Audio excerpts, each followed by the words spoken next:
పాంచభౌతికము దుర్భరమైన కాయం విందెప్పుడో విడుచుట ఎరుకలేదు.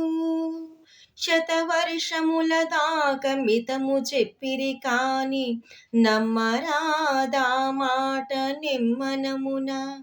బాల్యమందో మంచి ప్రాయమందో లేక ముదిమియందో లేక ముసలియందో యూరనో అడవినో ఉదక మధ్యముననో ఎప్పుడో ఏ వేళ క్షణంబో మరణమే నిశ్చయము బుద్ధిమంతుడైన దేహమున్నంతలో మిమ్ము తెలియవలయు.